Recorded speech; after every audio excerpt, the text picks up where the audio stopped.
I'll queue up your review here, Indiana Jones and the Great Circle, Yeah. and you can do that. All right. So, Sage has one video game review, and that is going to be for Indiana Jones and the Great Circle. There, Sage, take us away. Okay. This game, God, this was announced maybe 2 years ago now. Surprisingly short cycle from announcement to release.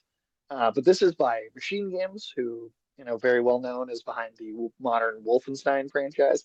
And right away, that just seemed like kind of a perfect match, right? Like, who better to do Indiana Jones, where you're fighting Nazis, than the biggest Nazi killing team out there? And it is totally that perfect match in execution. You have this really wonderful set of gameplay mechanics that feel like they're just dedicated to really giving you the feel of what an Indiana Jones game or experience in general should be. Despite this being a first person game, there is only a little bit of shooting to it. Uh, Much more of this game is about the exploration, puzzle solving. There's a lot of photography involved in terms of getting snapshots of clues and then putting them together and figuring out what's going on. And if you're like me, you haven't enjoyed something that's come out of this franchise in the last 40 years. And you probably were really hoping to finally see something actually feel like it understands the spirit of these stories and knows how to use this character. And I think they absolutely do. Uh, Troy Baker nails it, I think, as this character. He doesn't always sound exactly like Harrison Ford, but he does always sound like Indiana Jones, if that makes sense. Um, this character feels very revered in the depiction here, but also honestly some of the most complex I think we've ever gotten. Uh, just from it being a longer runtime than any of the movies, I think that there is just more of an opportunity to kind of get in his head a little bit and explore him psychologically in a way that even Raiders and The Last Crusade maybe don't get to go quite as deep into. Uh, this sits, I think, up there with those two movies as kind of a perfect trilogy in a lot of ways. And the mystery of it, that's another big part of it. Like, yeah, maybe you nail Indiana Jones as a character, but what about the mystery? What about what is he actually looking into? You've got, the Ark of the Covenant and the Holy Grail, right? In these two great movies. And some of the other films, I think, talk about stuff like Crystal Skull in particular. It feels like it's drifting so far away from that kind of supernatural religious artifact that I think makes those stories work so well. And I'm not going to give it away exactly what the big thing at the end of this is, but just know that they are able to pull something off that feels much more in line with those two films, that feel much more like that type of thing, like that style of thing. And another part too that I for a long time have said an untapped potential with this franchise. If you want to do more, I think you need to keep it set in the same era. I think that's one problem with, say, some of the movies that they've done is if you take Indiana Jones out of the kind of just before World War II era and he doesn't have Nazis to fight, I feel like you start to miss a lot of the personality of it. Like he, as a pulp hero, like there's a style of pulp fiction that kind of went away after World War II in a lot of ways too. Like it's very identified with that style of storytelling in that time period. So I've said for a long time, if you want to do another Indiana Jones story, a great thing to explore more of would be fascist Italy, because I feel like you don't really get that much in the movies. Like maybe a tiny bit here and there they bring it up, but for the most part, it's not touched on. And here you get a huge portion of this game that's revolving around figures like Mussolini and spending time in places like the Vatican City and the ruins of Rome underground. That's like kind of just your first major area of the game, and where the DLC that was just revealed is going to take place even further into. But it feels like it understands what the untapped potential of Indiana Jones is. Nobody wants to watch him be old and sad and miserable. All right. No one wants that. People want to see Indiana Jones go on a fun adventure and whip Nazis in the face and discover a religious artifact that, kind of goes against his skeptical mindset as someone that's kind of more of a man of science, and to fight against a like Nazi presence that is obsessed with occultism. That's like, you don't want things to become too much of a formula, but also if you throw at every part of a formula, you start to lose the identity of what that thing is. And I think that's what's happened with, again, the Indiana Jones films. But this game, I think it just understands what Indiana Jones is supposed to be so well. And on top of Troy Baker giving a great performance, and I don't want to get too into his character just because I think there's a lot of mystery surrounding him and what exactly is going on. But Tony Todd in this game, I think, is also really awesome. He plays one of the giants that is referenced kind of early on in the game in the trailers, and also is clearly going to be a part of the DLC. And I think they're able to give him like a really solid character arc. He feels like a very well done supporting cast member in this, and for being one of the last things Tony Todd did, I'm just really glad that I guess this feels like a high quality send off to give someone like him. Hmm. You mentioned that what you like to see in Indiana Jones and Indiana Jones, people know a little bit of the backstory of it. It was that Steven Spielberg did base it off of the serials of the '40s and kind of the action type things like that back in the day. So it makes sense that that when he's kind of adapting in kind of that period with fighting Nazis, that kind of works a little bit better, maybe more than updated to modern times. Yeah, And so much better. yeah, that kind of fits a little bit better there. This game, so it's in a first person perspective. There are third person perspective moments, but mostly, Yeah, yeah, you're. Does that kind of impact things for you? It being mostly first person. so it's interesting. I wasn't sure exactly how I'd feel about that going in because I feel like, Indiana Jones is the type of character you do kind of want to see him as much as possible because he's such an icon and he's an iconic figure to physically be looking at during gameplay. But I think the third person parts of this are actually a lot more frequent than you would expect them to be.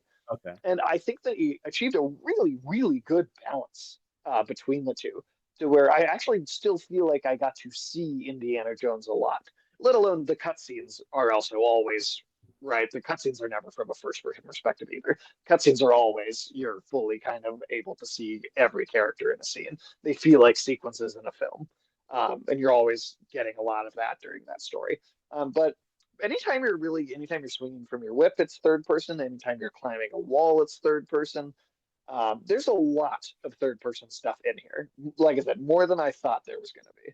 So for me, I think it works really well. And also the other part too is machine games makes first person games. I don't necessarily want them to just go make a completely third person game just because. I want them to make what they're good at making, and first person is what they know how to do. And they, I think, incorporated a lot more third person than, like I said, than you'd expect them to. So I think they deserve a lot of laurels for that. Okay. And I know a lot of people because like Indiana Jones is a character. I don't know how many other people have voice acted that character or uh, Probably a few in some of the video games, but they used to do a few more of these on like the Wii and like the PS2. But I guarantee Harrison Ford was not doing the voice on those. yeah. But just to hear people want to hear the comparison, so of Harrison Ford to see how closely Troy Baker does it. Here's a little bit. Maybe,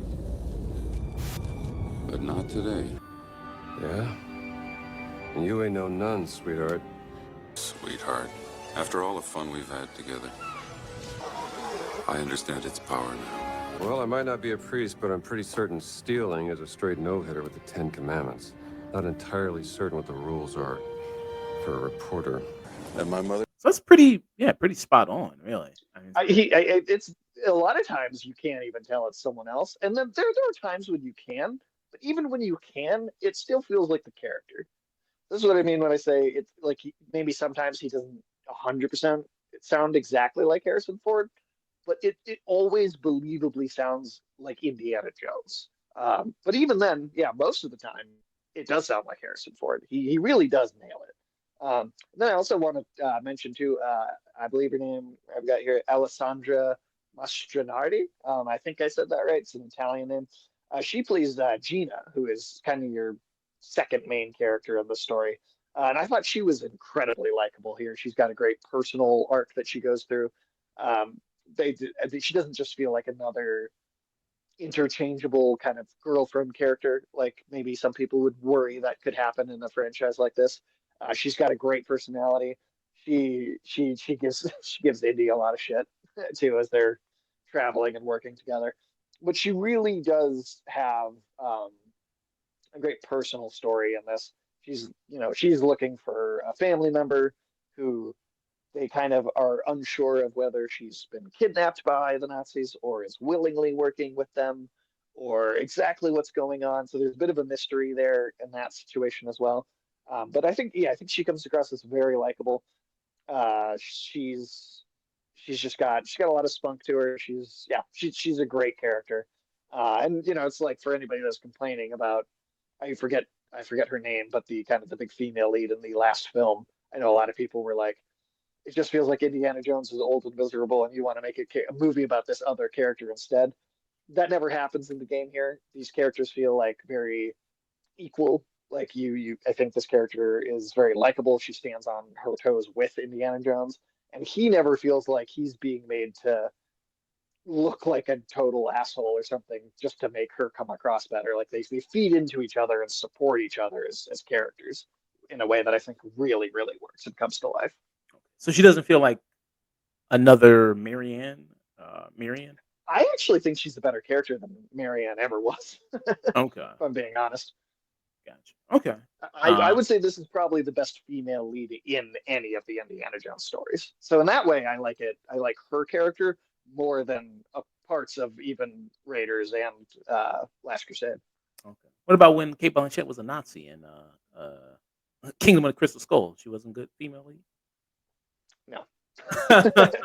Okay. uh, I mean, that character is the whole thing. I have a problem with that movie and just the let's move to the like Cold War Soviet era, whereas like that's kind of the era of like spies and James Bond, and it's just Indiana Jones to me just does not fit that era of the world in general. It's not even about Kate Blanchett or it being a female character or a Russian character, whatever. You could even do interesting stuff with like the Soviets in the late 1930s, early 40s, World War II time. You could do that. It's more just the like Cold War era that they tried to tell like a whole story in general that I have a problem with. Hmm. Yeah. Kate Blanchett tries her hardest. She tries her damnedest to make that work. She's a great actress and I love her, but nobody was going to make that work. Uh, yeah. But yeah. So yeah, they're there and there. Okay. And this story wise, and you're thinking of Helena Shaw was in the Dial of Destiny. Phoebe Waller Bridge. Oh yes, Um, yeah, that's a character I just don't feel like didn't work very well. yeah. Who Phoebe Waller Bridge? I mean, I love Fleabag. And I like her. I think she's Yeah. good. I think it's the script that fails her. Yeah. I feel like I don't know. She should do more. Get back to more writing because I love Fleabag. I thought Fleabag was really great. There, but a lot of her, transition to movies and that has not been great. Got to get a Um, better agent. yeah. And this story wise, so this takes place between Raiders of the Lost Ark and the Last Crusade. Story wise, this is where this one takes place in between. There any references to Raiders or anything like that? Or yeah, There are, but the ones that pop into my mind are ones that kind of parallel some of the big like later story moments in this that I don't want to spoil. okay, But they surface in I think a really cool and interesting way. And the villain here, the kind of main Nazi villain here, it's the way because like again I always think we've something we talked about with like Red Skull and the Captain America movie and other films. A Nazi villain is one where you can kind of get away with not giving them a lot of character, like right, like not a lot of deeper character because well they're Nazi. You can they're some of the few movie villains that you can just make them evil and not do a lot else and still have it work as long as they're charismatic. But here, it's interesting. They actually do give him some more character. He's kind of like an Indiana Jones fanboy, where that Indiana Jones keeps going like, ugh, ugh, get away from me. And it's like it's almost making the villain sad that Indiana Jones won't be friends with them. And there's like it's kind of an interesting character dynamic they do that I thought was unique. Mm, okay. The difficulty of the puzzles, is it like pretty? I thought it was pretty simple, more complicated than what you're going to run into in Uncharted, but not by a lot. Like there's some moments where, yeah, there's like a little bit of a like a oh let me take a second, but at the end, I think if you just spend long enough looking at it at things, you'll figure it out fairly quickly. How long do you have before they give you a big reminder like, "Hey, dummy, it's this," or you know what I mean? They actually don't at all in Okay. this one because a lot of the times, I mean, sometimes you have an NPC with you like the Gina character, but a lot of times when you really get deep into one of these areas, he goes in, the really dangerous part by himself, right, to keep everybody else safe or keep his traveling companion from being, getting totally stuck somewhere. Not that there aren't situations where that happens anyway, but a lot of the big puzzle moments, he's by himself. And he only says something if you go and you look at something that is a clue. So it feels like the way he solves the puzzle in the films a lot. They really capture this feeling of like, well, he's only commenting on something because I took a photo of it. And well, obviously he'd say something because I'm already noticing it's important. Mm, okay.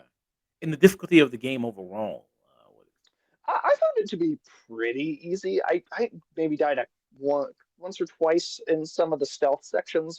And that's another thing too to mention is I think they actually do a really good job with the stealth because, like I said, you don't shoot a lot in this. Like, not, you don't spend a lot of time with a gun in your hands. Like you do at times, but for the most part, I honestly would if when I had a gun, I was turning it around and I was like pistol whipping the Nazi with it instead of shooting them. Um, and the whip is really satisfying. There are areas where there's like so many enemies, like you've got to just sneak. But I actually think this is the best stealth I've seen from machine games in general. Um, they've got stealth sequences in their Wolfenstein games, which I do like, but I feel like this really feels like an evolution of those mechanics. And to even kind of add on to that, it feels like not only do they do a great job of depicting Indiana Jones here, but this particular Indiana Jones also has a little bit extra edge, like the Wolfenstein's kind of edge to it, just a little bit. And I thought that worked really, really well. yeah. You mentioned the whip and everything like that, so it does have all the sounds and sound Oh effects from yeah, the movies. it's Okay. it's perfect. It's like they took the sound effects straight out of the archives. Mm, okay, very cool there. One last question. Do you fight the Pope? Do you fist fight the Pope at all? You do not fist fight the Pope, but Ah, you do get to whip some Italian fascists, and that's pretty satisfying. okay. All right. Maybe in the DLC. Maybe in the DLC we'll get to fight the Pope. Yeah, we'll get to fight fist fight.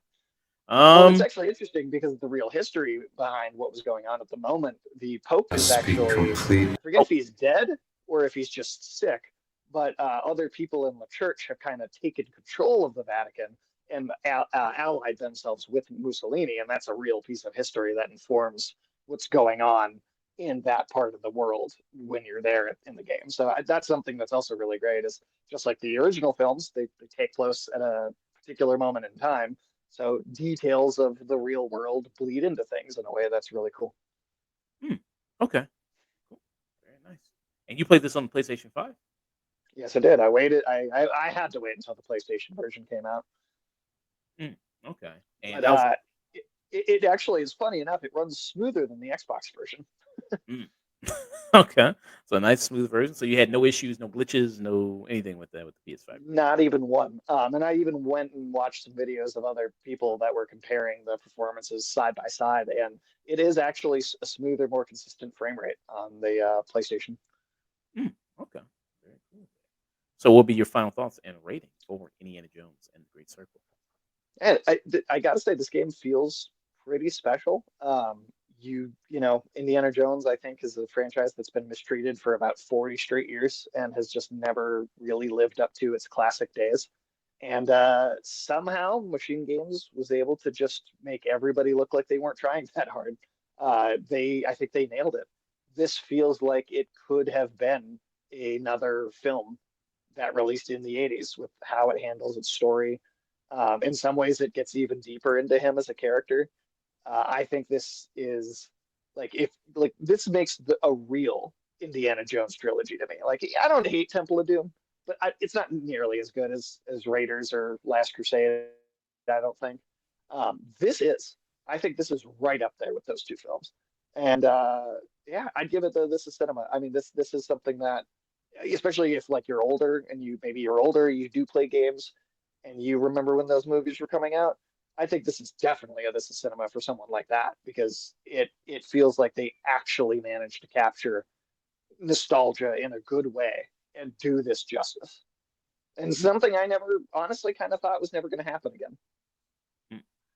Are there any talks already of a sequel? Another game? I haven't heard anything, but I do know that there's a Wolfenstein 3 that's going to be in development. So that's supposed to be kind of the cap of that series as like a trilogy. So, if that takes like 4 to 5 years to come out, and then it would be another 4 to 5 years for whatever the next game is. So if they do another Indiana Jones game, it's going to be a while in between, and you'll actually miss the franchise. They're not going to like pump one out and just get another one going just because this was successful or because it made money.